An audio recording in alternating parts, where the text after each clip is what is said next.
Mi hermana dio a su hija en adopción cuando tuvo un hijo porque siempre dijo que solo quería ser madre de niño, así que llamé a los servicios sociales para denunciarla sin pensarlo 2 veces. Mi hermana tuvo un segundo hijo y todos estábamos muy contentos por ella. Vive en otra comunidad autónoma y la última vez que la vimos fue el año pasado. Tuvo a su primer hijo hace 2 años con su novio y el segundo nació el mes pasado. Organizamos una videollamada familiar para conocer al nuevo bebé y saludar a mi otro sobrino. Todos estábamos emocionados de ver al nuevo niño. Después de un rato, le pedí ver también a mi sobrina. Mi hermana se quedó callada y, en voz muy baja, dijo que ya no la tenía. Mi tía le preguntó qué pasaba, y yo me quedé confundida. Después de unos minutos, mi hermana finalmente confesó que, a principios de enero, había dado a su hija en adopción en un proceso cerrado, porque no podía cuidar de 2 niños. Nos quedamos todos con la boca abierta por lo que acababa de decir. La videollamada fue un desastre total. Nadie podía creerlo y, lo peor, nunca tuvimos la oportunidad de despedirnos de mi sobrina. No tenía que haber hecho eso porque cualquiera de nosotros habría cuidado de la niña. Yo misma podría haberla adoptado, ya que he tenido varios abortos espontáneos y problemas de fertilidad. Tengo una vida estable, soy dueña de mi casa y tengo los recursos para cuidar de una niña pequeña. Mi hermana siempre decía que quería ser madre de niños. Y exploté. Llamé a mi hermana egoísta y desalmada. Le pregunté cuándo se aburriría del nuevo bebé y también se desharía de él. Le pregunté cómo tuvo el valor de hacer algo así sin hablar antes con la familia. El eco de la videollamada seguía resonando en mi cabeza. Las palabras de mi hermana, la forma en que dijo que ya no la tenía, como si se tratara de un objeto que simplemente había desaparecido, me revolvía el estómago. Nadie habló después de que colgamos. El silencio de la familia era tan pesado que parecía llenar todo el espacio. Sabía que no podía dejarlo así. Tomé mi teléfono sin pensarlo 2 veces. Llamé a los servicios sociales de su comunidad autónoma y presenté una denuncia. Conté todo, que mi hermana había dado a su hija en adopción de manera cerrada, sin siquiera considerar a la familia, que siempre había mostrado una preferencia enfermiza por los niños y que su acción me parecía fría y calculada. La mujer al otro lado de la línea me escuchó con atención y tomó nota de todo. Veremos si hay alguna irregularidad en el proceso, me dijo antes de colgar. Me quedé con una sensación extraña, como si hubiera cruzado un límite del que no podía regresar. Horas después, mi teléfono sonó. Era mi madre. Sabía que no sería una conversación fácil. ¿Qué demonios has hecho?, preguntó con voz temblorosa. Lo que nadie más tuvo el valor de hacer: denunciarla. Hubo un silencio largo. ¿No tenías derecho? ¿Derecho? ¿Y ella tenía derecho a deshacerse de su hija sin que nadie pudiera despedirse de ella? Mi madre suspiró. Estaba cansada, lo sabía, pero no podía sentir empatía en ese momento. Tu hermana ha cometido un error. Sí, pero denunciarla, la has puesto en la mira de los servicios sociales. Y bien que esté en la mira. Alguien tiene que hacerle entender que no puede tratar a los niños como juguetes. La conversación terminó con mi madre llorando y yo sintiéndome más sola que nunca. No importaba. Estaba decidida a seguir adelante. A la mañana siguiente, desperté con varios mensajes. Mi tía estaba horrorizada. Mi prima me llamó desquiciada. Y mi propio padre dijo que debía haberlo pensado mejor antes de destruir a mi hermana. Pero hubo un mensaje que me heló la sangre. Hermana, eres una maldita traidora. No tienes idea de lo que has hecho. Esto no ha terminado. No supe qué responderle. En parte, sentía que había hecho lo correcto, pero otra parte de mí comenzaba a preguntarse si realmente había cruzado un límite peligroso. 2 días después, recibí una llamada de un número desconocido. Era una asistente social. Me dijo algo que me dejó helada. Hay indicios de que la adopción de su sobrina pudo haberse realizado bajo circunstancias irregulares. Estamos investigando. ¿Estaría dispuesta a colaborar con nosotros? De repente, la situación había cambiado por completo. Esto ya no era solo un conflicto familiar. Podía ser algo mucho más oscuro de lo que había imaginado. ¿Irregularidades? Pregunté con el corazón latiendo a 1000 por hora. No puedo darle detalles ahora, pero si sabe algo, si tiene pruebas, necesitamos que nos ayude. Colgué la llamada sintiendo un frío en la nuca. Sabía que mi hermana era egoísta, cruel incluso, pero jamás había pensado que había algo ilegal en la adopción. ¿Y si había vendido a su propia hija? La sola idea me revolvía el estómago. No podía dejarlo así. Tenía que llegar al fondo de esto. Respiré hondo y tomé una decisión. Iba a descubrir toda la verdad, sin importar las consecuencias. No podía quedarme de brazos cruzados. Cada fibra de mi ser me gritaba que mi hermana escondía algo más oscuro, algo que no solo era una decisión irresponsable, sino una verdadera atrocidad. No descansaría hasta descubrir la verdad. Decidí empezar con lo más obvio: su novio. Siempre había tenido una intuición extraña sobre él. Había algo en su mirada, en su manera de hablar, que me hacía desconfiar. No era un mal tipo a simple vista, pero había un aire de manipulación en él. Sabía que si alguien tenía respuestas, era él. Lo busqué en redes sociales y, tras unos minutos de indagación, encontré su número en un viejo grupo familiar de WhatsApp. Lo llamé sin pensarlo 2 veces. ¿Sí? Su voz sonaba adormilada. Soy yo. Necesito hablar contigo. Ahora. Hubo una pausa. Podía oír cómo contenía la respiración. Sabía por qué llamaba. No sé qué te ha contado tu hermana, pero yo no tengo nada que ver con eso. ¿Nada que ver? ¿Crees que soy estúpida? Tienes que decirme la verdad ahora mismo. El silencio al otro lado me puso aún más nerviosa. Pero entonces, con un susurro casi inaudible, lo soltó. Ella recibió dinero. Mi corazón se detuvo. ¿Dinero? ¿De quién? No lo sé. Unos meses antes de dar a la niña en adopción, comenzó a recibir transferencias. No sé de dónde venían, pero eran sumas grandes. Me dijo que era un trato seguro, que la niña estaría mejor con otra familia, que no quería problemas. Las manos me temblaban. Esto era peor de lo que pensaba. No solo había abandonado a su hija, sino que lo había hecho por dinero. Dime la verdad. ¿La vendió? No lo sé, pero creo que sí. Sentí un mareo repentino. Me sujeté del borde de la mesa. Tenía que conseguir pruebas. Me dirigí al banco donde trabajaba una amiga de la familia. Sabía que no podía pedirle que violara la privacidad de mi hermana, pero tal vez podía indicarme si esas transferencias existían. Cuando le expliqué la situación, su cara se tornó pálida. Me pidió que esperara y se fue a revisar algo en la computadora. Cuando regresó, me miró a los ojos y susurró: hay transferencias, varias, y todas provienen de una cuenta de una clínica privada de fertilidad en Madrid. Mi estómago se hundió. ¿Qué significa eso? Significa que tu hermana podría haber estado involucrada en algo más que una simple adopción. Podría haber hecho un acuerdo con una pareja que no podía tener hijos. Mis piernas casi no me sostenían. Mi hermana no solo había abandonado a su hija, la había intercambiado por dinero. El aire se volvió irrespirable. Salí del banco tambaleándome, sintiendo que el mundo a mi alrededor se desmoronaba. Pero lo peor estaba por venir. Mi teléfono vibró. Era un número desconocido. Respondí con un hilo de voz. ¿Sí? Deja de investigar si sabes lo que es bueno para ti. Y la llamada se cortó. Sentí un escalofrío recorrerme la espalda. Alguien más sabía lo que estaba haciendo, y no querían que siguiera adelante. Las palabras de aquella voz anónima quedaron resonando en mi cabeza mucho después de que la llamada terminó. Mi respiración se volvió errática y tuve que apoyarme en una pared para evitar que mis piernas cedieran. ¿Quién diablos me había llamado? ¿Cómo sabían que estaba investigando? Y lo más importante, ¿qué estaban tratando de esconder? Por un momento consideré detenerme. No quería ponerme en peligro, pero cada vez que cerraba los ojos, veía la cara de mi sobrina, una niña que ahora estaba en manos de desconocidos por culpa de mi hermana. No podía ignorarlo. Esa noche dormí poco. Me desperté varias veces, sobresaltada por ruidos en la calle, con la sensación de que alguien me estaba vigilando. A la mañana siguiente, decidí que necesitaba más información antes de seguir adelante. Fui a casa de mi madre. Al entrar noté la tensión en el aire.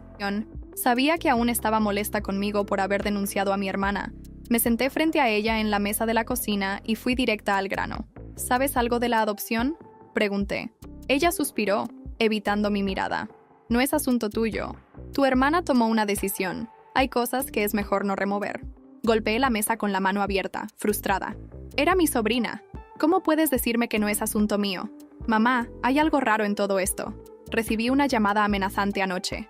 Alguien no quiere que siga investigando. Su expresión cambió. Por un momento, vi miedo en sus ojos. Déjalo estar, susurró. No sabes en lo que te estás metiendo. ¿Tú también lo sabías? Mi voz temblaba.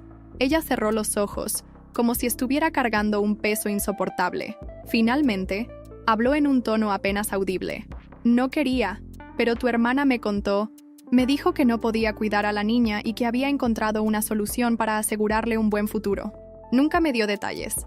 Solo me pidió que no hiciera preguntas. Me llevé las manos a la cabeza, sintiéndome al borde de la desesperación. Pero mamá, la vendió. Hay transacciones desde una clínica de fertilidad en Madrid. No es solo una adopción. Esto es tráfico de niños. Sus ojos se abrieron de par en par. La taza de café en su mano tembló y se derramó un poco sobre la mesa. Dios mío, susurró. No, no puede ser. ¿Estás segura? Tengo pruebas, afirmé. Pero necesito más. No voy a parar hasta descubrir todo. Antes de que pudiera decir algo más, Escuchamos un golpe en la puerta. Ambas nos sobresaltamos. Me levanté lentamente y miré por la mirilla. Un hombre alto, vestido con ropa oscura, estaba parado frente a la puerta. Sus manos estaban en los bolsillos y su postura era rígida. ¿Quién es?, preguntó mi madre con voz temblorosa. No respondí. Retrocedí lentamente. La persona tocó otra vez, esta vez con más fuerza. Sabemos que está ahí. Abra la puerta. Mi madre me miró con pánico. ¿Qué has hecho? No respondí. Mi corazón latía con fuerza descontrolada. Lo único que sabía en ese momento era que estaba en peligro y que ya no había vuelta atrás. El sonido de los golpes en la puerta retumbaba en mi cabeza como un tambor de guerra. Mi madre se levantó de la mesa, con el rostro pálido y los labios temblorosos. Sabía que debía hacer algo, pero mi cuerpo estaba paralizado. La sensación de peligro me tenía atrapada en su gélido abrazo. ¿Qué hacemos?, susurró mi madre. Me acerqué a la ventana con cautela, apartando ligeramente la cortina. El hombre seguía allí, inmóvil, esperando. No parecía alguien que simplemente iba a irse si lo ignorábamos. Voy a llamar a la policía, dije en voz baja, sacando mi teléfono. Antes de que pudiera marcar, los golpes se hicieron más insistentes. Esta vez, acompañados por una voz grave y autoritaria. Sé que están ahí, solo quiero hablar. Intercambié una mirada con mi madre. Había algo en su tono que no me gustaba. ¿Era un truco? ¿O realmente tenía información? Contra todo sentido común, decidí abrir la puerta apenas un resquicio, con la cadena de seguridad aún puesta. ¿Quién es usted?, pregunté con voz firme, aunque mi corazón latía con tanta fuerza que sentía que me ahogaba. El hombre me observó a través de la abertura. Tenía ojos oscuros, inexpresivos. Trabajé en la clínica de fertilidad de Madrid. Sé lo que está pasando. Y créame, usted no quiere seguir indagando en esto. Su advertencia me heló la sangre. Miré a mi madre, quien ahora se sujetaba el pecho con ambas manos. ¿Por qué?, pregunté, sin atreverme a abrir más la puerta. El hombre suspiró y bajó la voz. Porque su hermana no actuó sola. Un escalofrío recorrió mi espalda. Quise preguntar más, pero en ese momento, un ruido fuerte en la calle interrumpió la conversación. Una moto pasó a toda velocidad y se detuvo en seco a unos metros. El conductor, vestido completamente de negro, miró en nuestra dirección. Algo en la escena me pareció extremadamente calculado. El hombre en la puerta también lo notó. Se tensó y dio un paso atrás. «Ya es tarde», susurró. «Ya saben que usted está investigando. Tenga cuidado». Sin más, se giró y caminó calle abajo, perdiéndose en una esquina. Cerré la puerta de golpe y me apoyé en ella, sintiendo cómo el aire me faltaba. «¿Qué significa todo esto?», preguntó mi madre con la voz rota. No tenía respuestas, solo más preguntas. Pero una cosa era segura. Estaba metida en algo mucho más grande de lo que había imaginado. Y alguien no quería que siguiera escarbando. Sin perder más tiempo, volví a tomar mi teléfono. Marqué el número de un viejo amigo que trabajaba como periodista en un importante medio de comunicación. Si alguien podía ayudarme a desenterrar la verdad, era él. Cuando contestó, no perdí el tiempo con rodeos. «Necesito tu ayuda. Es sobre una red de tráfico de niños. Y creo que mi hermana está involucrada». El silencio al otro lado de la línea fue ensordecedor. «¿Estás segura de lo que dices?». Su voz sonaba incrédula, pero también interesada. «Tengo pruebas. Y alguien acaba de venir a mi casa para advertirme que me detuviera». Hubo un momento de duda, y luego una respuesta clara. «Nos vemos en una hora. Trae todo lo que tengas». Colgué y miré a mi madre. «No puedo parar ahora». Ella asintió con los ojos llenos de miedo. «Entonces ten mucho cuidado». Sabía que esto solo era el principio, y que las cosas solo iban a ponerse más peligrosas. El reloj marcaba exactamente una hora después de mi llamada cuando llegué al café donde había quedado con mi amigo periodista, Álvaro. Era un sitio discreto en el centro de Madrid, lejos de miradas curiosas. Cuando entré, lo vi sentado en una mesa al fondo, con una libreta y su grabadora sobre la mesa. Me miró con seriedad y me indicó que me sentara. «Tienes 5 minutos para convencerme de que no es una locura», dijo en cuanto me acomodé. Respiré hondo y le conté todo, desde la adopción de mi sobrina hasta los depósitos sospechosos que mi hermana había recibido de la clínica de fertilidad. También le hablé del hombre misterioso que había ido a mi casa, de la moto que nos había estado observando, y de la llamada anónima que me había advertido que dejara de investigar. Para cuando terminé, Álvaro había dejado de escribir y me observaba fijamente. «Esto es muy grave», dijo frotándose el mentón. «Si lo que dices es cierto, no estamos hablando solo de una adopción ilegal. Esto es tráfico de niños». Asentí con la cabeza. «¿Puedes ayudarme?», pregunté. Se inclinó hacia adelante y bajó la voz. «Tengo contactos en la fiscalía y en la policía. Pero si esta red es tan grande como parece, Es probable que haya gente poderosa involucrada. No será fácil. Antes de que pudiera responder, su teléfono vibró sobre la mesa. Lo tomó y su rostro se endureció al ver la pantalla. «Mierda», susurró. «Nos están siguiendo». Mi piel se erizó. «¿Cómo lo sabes?» Giró su teléfono y me mostró la pantalla. Un mensaje sin remitente decía: «Sabemos con quién te has reunido. No hagas nada estúpido». Sentí que el aire me faltaba. Miré alrededor del café, buscando cualquier rostro sospechoso, pero todo parecía normal. «Tenemos que movernos», dijo Álvaro, recogiendo su libreta. «Dame todo lo que tengas. Quiero revisar esos depósitos y ver si puedo rastrear de dónde viene el dinero». Le entregué las copias de los documentos que había conseguido. Antes de salir, miré hacia la calle. La misma moto negra estaba estacionada a unos metros, con el conductor observando en nuestra dirección. Álvaro también la vio y maldijo entre dientes. «No vayas a tu casa esta noche», me advirtió. «Si te están siguiendo, ya saben dónde vives». Asentí, sintiendo un nudo en la garganta. Todo esto estaba yendo demasiado lejos.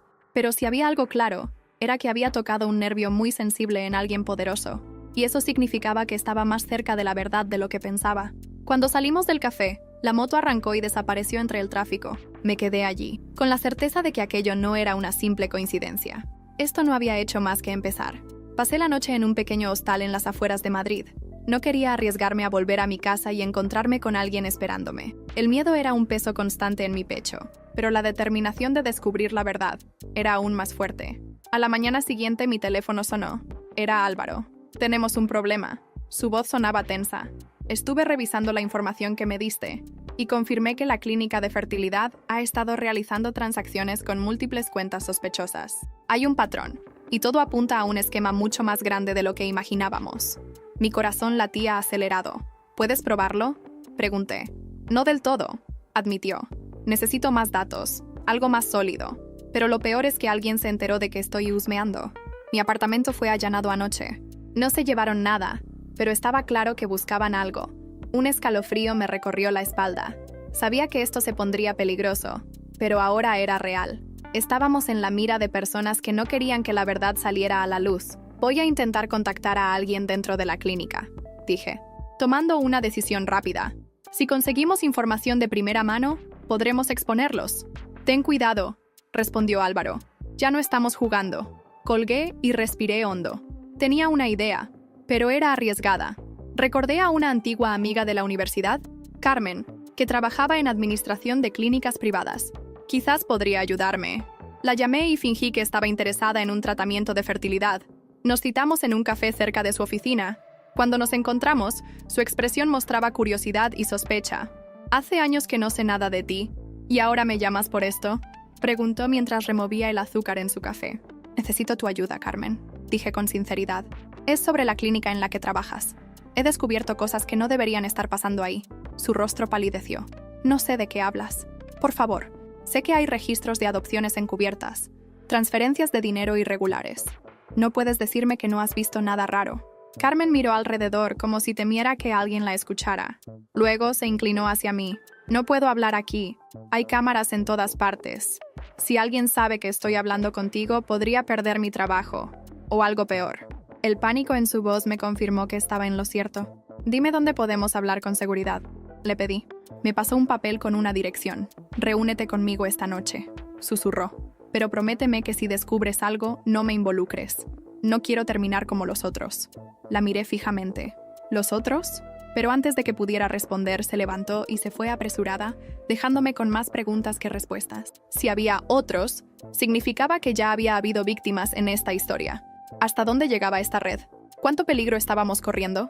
Apreté el papel con la dirección en mi mano, sintiendo que estaba a punto de abrir una puerta que tal vez nunca podría cerrar. Cuando cayó la noche, mi nerviosismo creció. La dirección que Carmen me había dado conducía a un pequeño parque en las afueras de Madrid. No era el tipo de lugar donde se realizaban encuentros casuales. Había algo inquietante en todo esto, pero no tenía opción. Tenía que ir. Llegué unos minutos antes de la hora acordada. El parque estaba casi vacío. Apenas unas pocas farolas iluminaban los senderos. Caminé lentamente hasta un banco apartado y me senté, tratando de controlar la respiración. Cada sombra parecía moverse. Cada ruido me ponía en alerta. A los pocos minutos vi a Carmen acercarse apresurada, con el rostro desencajado. Parecía nerviosa. como si hubiera estado mirando sobre su hombro todo el camino. «Esto es un error», susurró en cuanto llegó a mi lado. «No deberíamos estar aquí. Carmen, dime la verdad. ¿Qué sabes?», le pedí, manteniendo la calma a pesar del nudo en mi estómago. Ella miró alrededor y luego sacó un sobre de su bolso. Me lo pasó con manos temblorosas. «Estos son algunos documentos que logré copiar del sistema antes de que se dieran cuenta. Hay nombres, fechas, transacciones, pero no sé qué significan exactamente. Solo sé que la clínica no solo se dedica a tratamientos de fertilidad. Algo más está pasando ahí». Abrí el sobre y vi copias de expedientes, registros bancarios y hasta correos electrónicos. Algunos nombres estaban tachados, pero otros eran claros. Entre ellos estaba el de mi hermana. ¿Ella sabía en lo que se estaba metiendo?, pregunté en un susurro. «No lo sé», respondió Carmen. «Pero si alguien acepta dinero por dar en adopción a su propio hijo, es difícil creer que no tuviera idea de lo que estaba pasando». El aire se volvió pesado.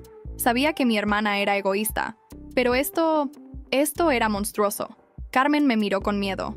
«Tienes que parar. Ya me metí demasiado en esto solo por hablar contigo. No quiero ser la próxima». «¿La próxima?», pregunté, sintiendo que mi piel se erizaba.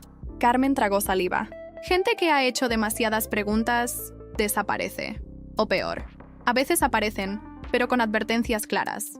No quiero saber qué pasa si sigo involucrada». En ese momento, se escuchó un ruido detrás de los arbustos.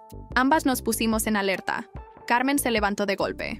«No me busques más», dijo, y se alejó con rapidez antes de que pudiera responder. Me quedé ahí, con el sobre entre las manos, y la certeza de que acababa de cruzar una línea sin retorno. Miré alrededor, pero no vi a nadie. Sin embargo, la sensación de estar siendo observada no se iba. Guardé los documentos dentro de mi chaqueta y me levanté. Si esto era tan grande como parecía, no podía quedarme sola en esto. Necesitaba a Álvaro, pero cuando saqué mi teléfono para llamarlo, me encontré con un mensaje suyo que me heló la sangre. «No vuelvas a casa. Nos están siguiendo». Mi estómago se hundió. Esto era mucho peor de lo que había imaginado. Mi mente se nubló al leer el mensaje de Álvaro. «Nos están siguiendo». Aquellas palabras eran una sentencia. Significaban que no solo me estaban vigilando a mí, sino que él también estaba en peligro. Sentí que me faltaba el aire. No podía ir a casa. No podía confiar en nadie más. Guardé el teléfono con las manos temblorosas y empecé a caminar, sin un rumbo fijo, intentando procesar lo que estaba ocurriendo. No podía quedarme quieta. Mi respiración era errática y mi corazón latía con fuerza, como si quisiera escapar de mi pecho.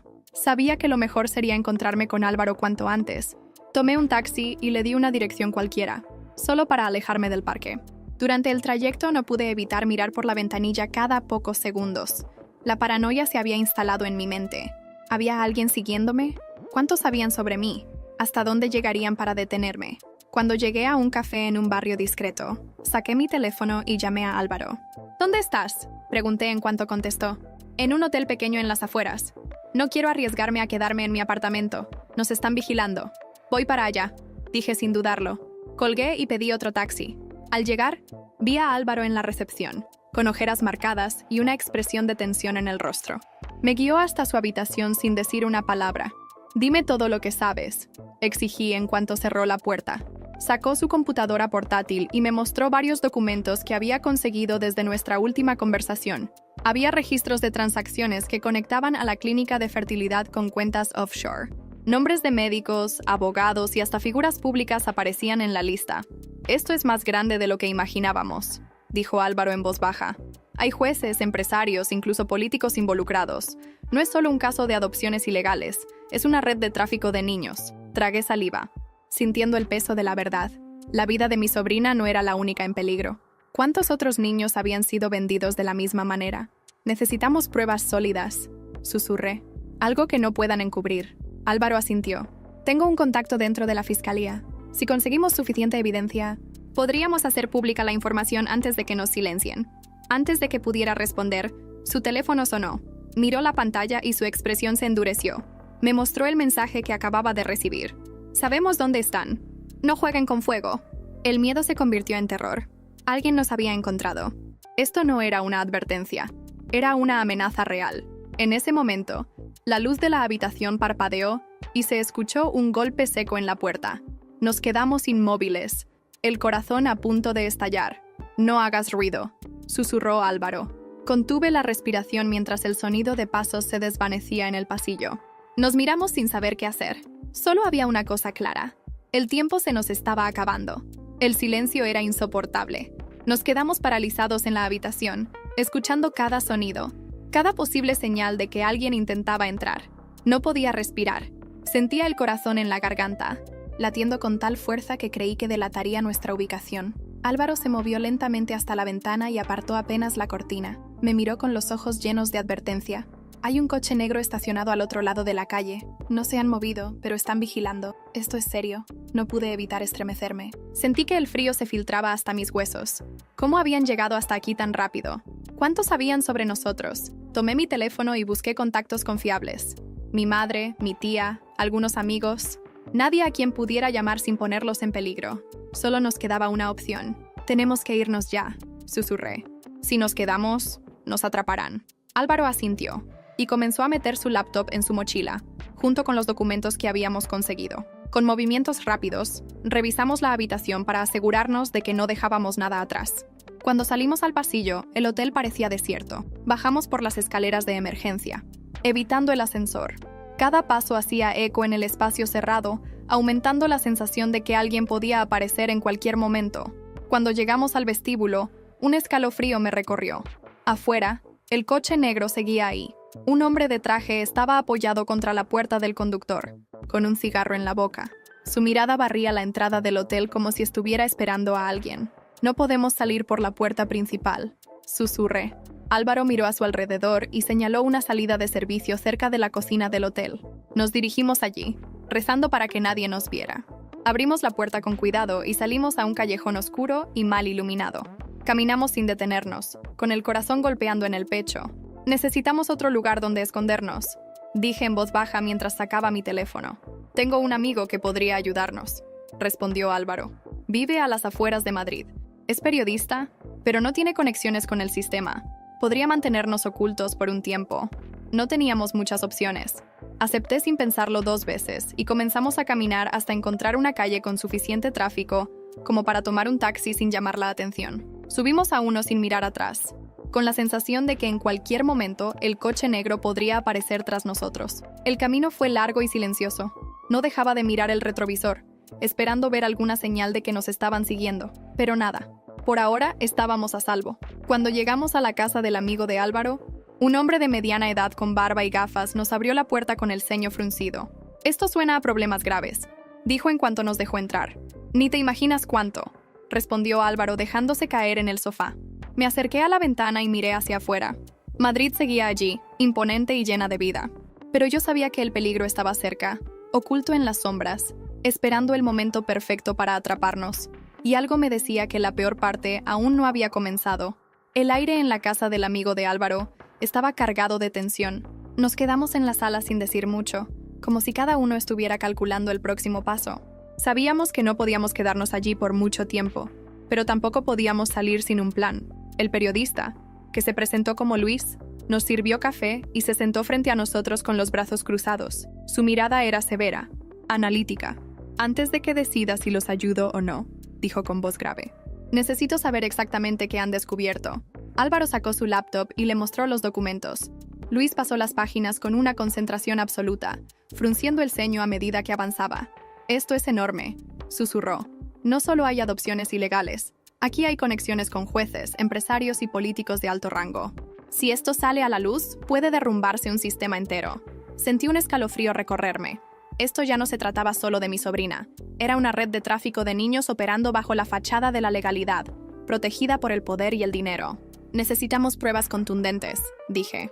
Algo que no puedan encubrir con facilidad. Luis se recostó en su silla y nos observó con cautela. Hay alguien que podría ayudarnos, dijo tras una pausa. Un ex empleado de la clínica que desapareció después de filtrar información. Si podemos encontrarlo, quizás tengamos lo que necesitamos. Mi corazón latía con fuerza. ¿Sabes dónde está?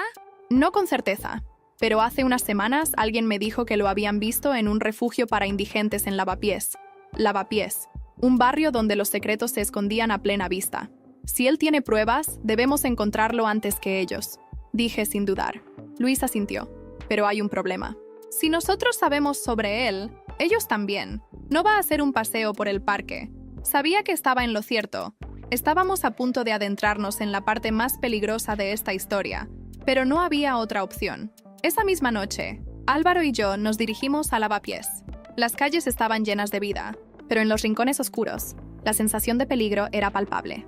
Caminamos con cautela hasta el refugio, un edificio desgastado con ventanas cubiertas de cartones. Al entrar, el aire olía a humedad y desesperación. Nos acercamos a la recepcionista, una mujer de mediana edad con mirada cansada. Buscamos a un hombre llamado Enrique Santoro, dije en voz baja. Su expresión cambió instantáneamente. Sus ojos se endurecieron y negó con la cabeza. No sé de quién hablan, respondió rápidamente. Antes de que pudiéramos insistir, un hombre mayor que estaba sentado en una esquina se acercó. Yo lo vi hace unos días, susurró, pero se fue. Y no parecía que fuera por voluntad propia. Un escalofrío me recorrió la espalda. ¿Qué quieres decir? El hombre miró alrededor, como asegurándose de que nadie lo escuchaba. Un coche negro lo estuvo rondando. Luego desapareció. Nadie ha sabido nada de él desde entonces. La sangre me heló. Habíamos llegado tarde, pero aún había una posibilidad de encontrarlo. Solo que ahora no éramos los únicos que lo buscaban. Nosotros lo encontraremos, dije con determinación. Pero en el fondo, sabía que el reloj estaba corriendo, y que cada minuto que pasaba, Enrique Santoro podía estar más cerca de convertirse en otro secreto enterrado. El viento frío de la noche soplaba con fuerza cuando salimos del refugio. A pesar de la gente que aún caminaba por las calles de Lavapiés, me sentía completamente sola en medio de la incertidumbre. Enrique Santoro estaba desaparecido, y eso solo significaba una cosa. Alguien había querido silenciarlo. Álvaro sacó su teléfono y tecleó con rapidez. Voy a revisar si hay alguna pista sobre su paradero en los foros de investigación, dijo sin apartar la vista de la pantalla. A veces, las redes clandestinas de periodistas pueden tener información antes que la policía. Luis, quien nos había seguido hasta la esquina del refugio, sacó un cigarro y lo encendió con manos temblorosas. Si Santoro está desaparecido, no hay muchas posibilidades de que siga con vida, dijo con voz grave. O lo han sacado del mapa o lo están reteniendo en algún sitio para evitar que hable. No quería pensar en eso, pero la posibilidad era demasiado real. Tomé aire y traté de enfocarme. ¿Y si revisamos su última dirección conocida? Pregunté. ¿Alguien en su entorno podría saber algo? Luis asintió. Tengo un contacto en la policía que me debe un favor.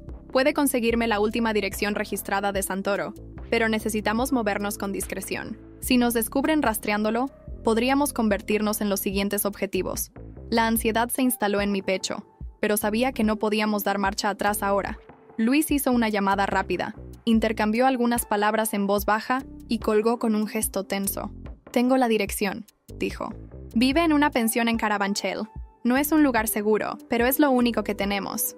Nos dirigimos al lugar en un coche que Álvaro alquiló para evitar levantar sospechas. Las calles se tornaron más solitarias conforme nos acercábamos.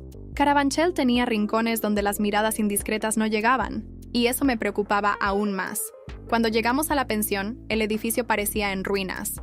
Las luces parpadeaban y un olor a humedad impregnaba el aire. Subimos por unas escaleras estrechas y llegamos a la habitación que nos habían indicado.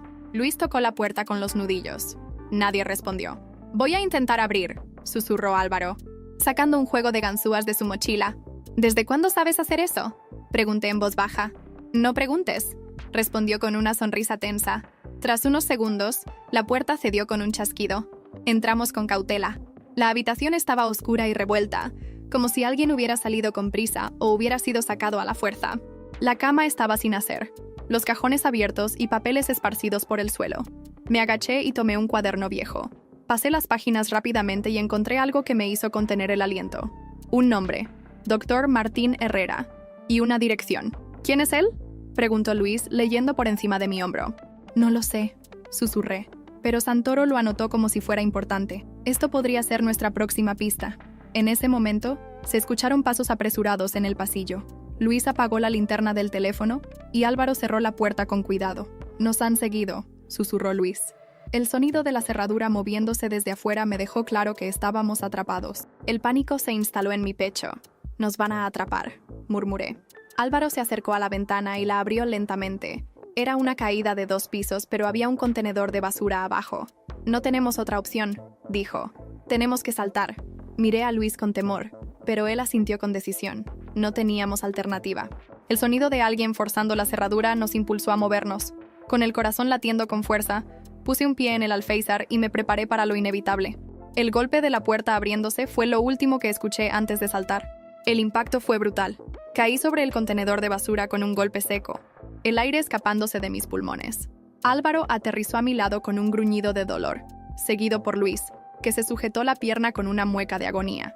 No había tiempo para lamentos. Desde arriba, escuchamos voces apresuradas y la silueta de un hombre asomándose por la ventana. ¡Ahí están!, gritó alguien. Sin pensarlo, me puse de pie y ayudé a Luis a levantarse.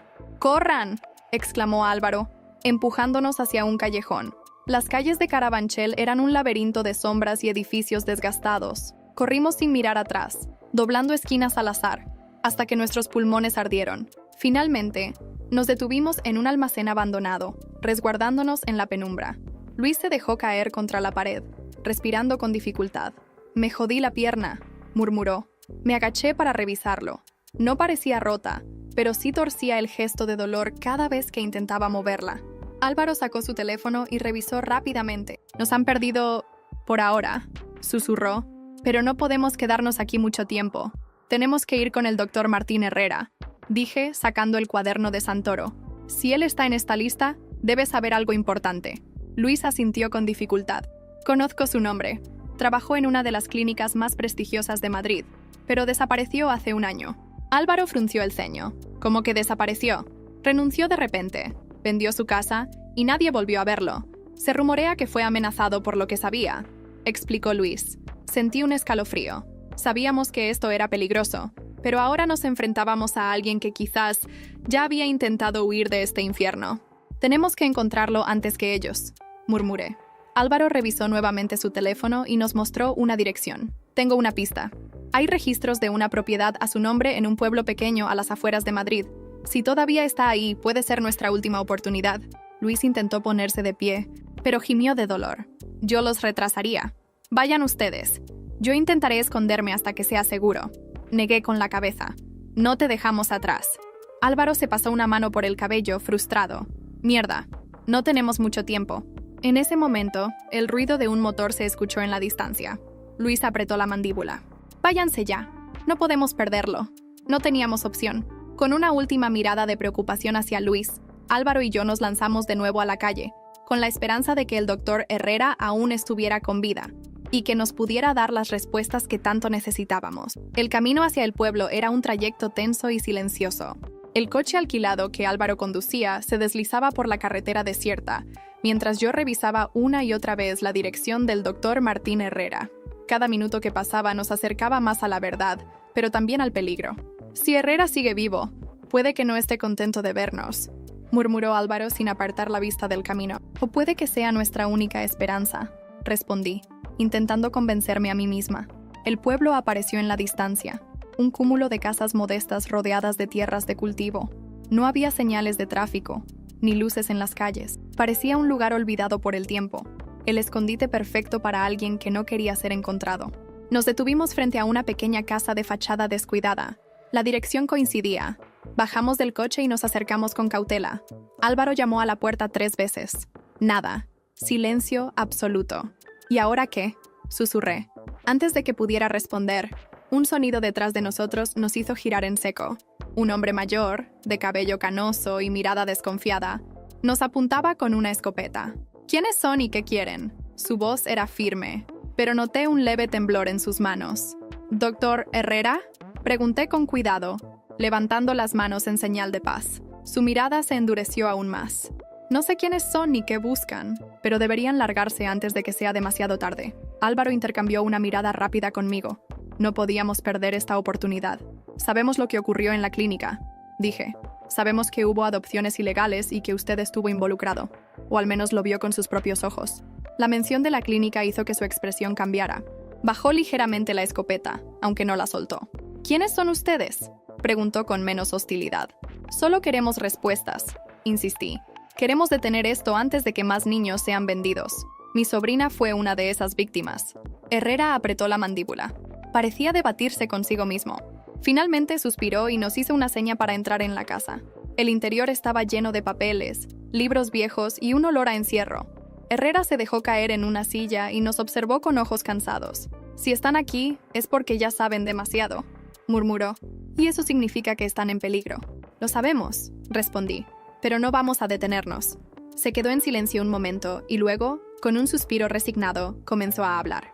La clínica no era una simple institución médica, era una tapadera, un punto de distribución. Niños robados, vendidos a parejas ricas, algunos incluso trasladados fuera de España sin dejar rastro. Yo trabajé allí durante años sin saberlo, hasta que fue demasiado tarde. Sentí un nudo en el estómago.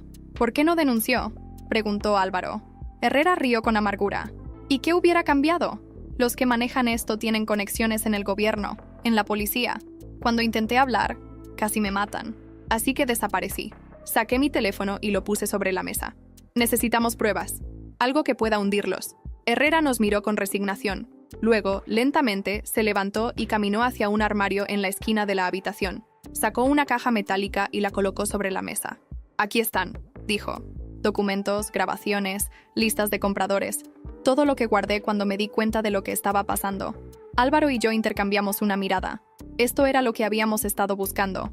La prueba que necesitábamos. Pero en ese instante, un ruido afuera nos congeló. Un coche se detuvo frente a la casa. Voces murmuraban en la oscuridad. Herrera nos miró con pánico. Nos encontraron. Álvaro apagó las luces de un tirón. Tenemos que salir de aquí. Ya. El tiempo se había agotado. La casa había comenzado. El sonido de las puertas del coche abriéndose y las pisadas sobre la grava rompió el silencio. Mi corazón latía con fuerza mientras miraba a Álvaro y Herrera. No teníamos mucho tiempo. Por la parte trasera, susurró Herrera, señalando una puerta que daba al campo abierto. No lo dudamos. Álvaro agarró la caja metálica con las pruebas y nos apresuramos hacia la salida trasera. Herrera se detuvo un segundo y sacó una pistola de un cajón. Por si acaso, murmuró al ver nuestras miradas sorprendidas. Salimos en fila, con los pies apenas tocando el suelo. Al cruzar la puerta, sentí el aire helado de la noche chocar contra mi rostro.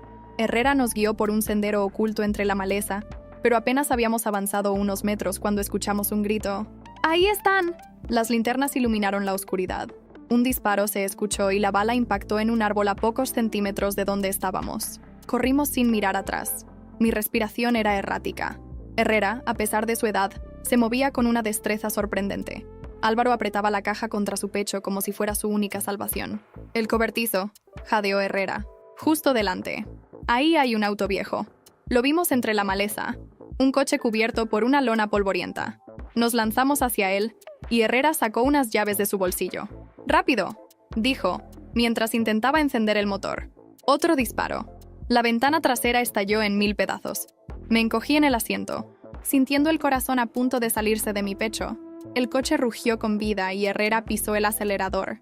Las ruedas chirriaron y el auto se lanzó por el camino de tierra a toda velocidad. Las luces del coche de los perseguidores aparecieron en el retrovisor. Nos seguían de cerca. No podemos llevarlos a la ciudad, dijo Álvaro. Si nos atrapan, estamos muertos. Herrera giró bruscamente el volante, desviándose hacia un camino secundario lleno de curvas y baches. Nos golpeamos contra los asientos, pero la distancia con nuestros perseguidores aumentó. «Vamos a la estación de tren», dije de repente. «Podemos perderlos entre la multitud». Herrera asintió y cambió de dirección. A lo lejos, las luces de la estación brillaban como nuestra única esperanza. Cuando llegamos, saltamos del coche sin perder tiempo. Herrera nos indicó que siguiéramos mientras él se quedaba atrás. «Tengo que darles algo de tiempo», dijo sacando su pistola. «No puedes hacer eso», dije, pero su mirada lo decía todo. Sabía que no tenía escapatoria. «Vayan, terminen lo que yo no pude», dijo antes de desaparecer entre las sombras. Álvaro me tomó del brazo y corrimos hacia la plataforma. Nos mezclamos entre la gente mientras el tren comenzaba a anunciar su partida. Saltamos a bordo justo cuando las puertas se cerraban. Desde la ventanilla vi el coche de nuestros perseguidores llegar, pero ya era tarde. Nos habíamos escapado. Mientras el tren avanzaba, abrí la caja y revisé los documentos. Allí estaba todo. Nombres, fechas, cuentas bancarias, pruebas irrefutables. Álvaro me miró con seriedad. «Tenemos que llevar esto a la prensa. No hay otra opción», asentí. Ahora teníamos la ventaja, pero la pregunta era, ¿cuánto tiempo tardarían en encontrarnos otra vez? El tren avanzaba a toda velocidad, pero mi mente no dejaba de girar. Teníamos las pruebas, pero aún no estábamos a salvo. Miré a Álvaro, quien revisaba los documentos con el ceño fruncido. La expresión en su rostro me confirmó lo que ya sospechaba. Esto era más grande de lo que imaginábamos. Aquí hay nombres de políticos, jueces, empresarios, susurró. Si esto se publica, se desata una tormenta imposible de detener. Tragué saliva. Era exactamente lo que queríamos. Pero el riesgo era enorme. ¿Tienes contacto con alguien de la prensa que pueda hacer esto público de manera segura? Pregunté. Álvaro asintió. Sí, pero necesitamos asegurarnos de que no nos intercepten antes. Si nos descubren, nos silenciarán antes de que podamos hablar. El tren hizo su primera parada en una estación a medio camino de Madrid. Miré por la ventanilla y mi estómago se hundió. Un hombre con un auricular en la oreja miraba fijamente en nuestra dirección. No había duda. Nos estaban buscando. Tenemos que bajarnos ahora, dije, tomando la caja y levantándome apresurada. Álvaro asintió y sin perder tiempo nos mezclamos entre los pasajeros que descendían. Caminamos con rapidez hacia la salida de la estación sin mirar atrás. En cuanto pisamos la calle, tomamos un taxi. A la sede del Confidencial, ordenó Álvaro al conductor. El viaje fue un torbellino de paranoia.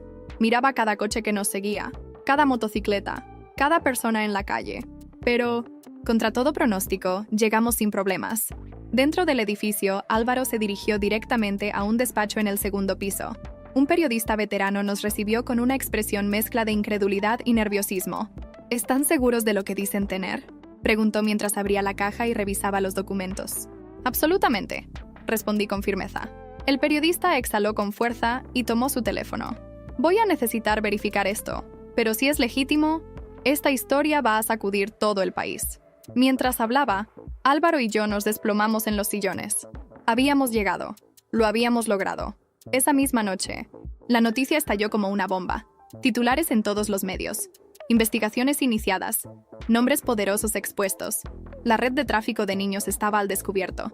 Sin embargo, sabíamos que esto no significaba el final de la lucha. En las sombras, aquellos que habían sido desenmascarados harían todo lo posible por encubrirse nuevamente, por borrar rastros, por vengarse. Pero ya no éramos las mismas personas que habían empezado esta historia. Habíamos visto el horror con nuestros propios ojos, y aunque el miedo nunca desaparecería del todo, tampoco lo haría nuestra determinación. Al día siguiente, recibí un mensaje en mi teléfono. Era un número desconocido. El texto era simple, pero me dejó sin aliento. Los secretos nunca mueren. Cuídense. Miré a Álvaro, quien leía su propio teléfono con la misma expresión tensa. Nos miramos y asentimos. A pesar de las amenazas, seguí colaborando con la justicia para asegurarme de que todos los involucrados fueran llevados ante la ley. Tuve que mudarme y cambiar mi identidad temporalmente, pero no me arrepiento de nada. Álvaro siguió en el periodismo de investigación. Se convirtió en un símbolo de la lucha contra la corrupción. Y aunque vive bajo constante peligro, sigue sacando a la luz la verdad. Luis, después de ayudarnos, se refugió en el extranjero, temiendo represalias. Desde la distancia sigue apoyando investigaciones en la sombra. Herrera. Su sacrificio nos permitió escapar. Nunca volvimos a saber de él, pero su legado quedó marcado en los documentos que entregó. Mi hermana fue arrestada y juzgada. Aunque intentó argumentar que no sabía lo que hacía, las pruebas en su contra eran contundentes. Recibió una condena severa. Los responsables, algunos fueron arrestados, otros desaparecieron antes de que pudieran ser capturados. Pero el sistema estaba herido y ya nada volvería a ser como antes. Mientras tanto, sigo adelante, sabiendo que el precio de la verdad es alto, pero que alguien debe estar dispuesto a pagarlo.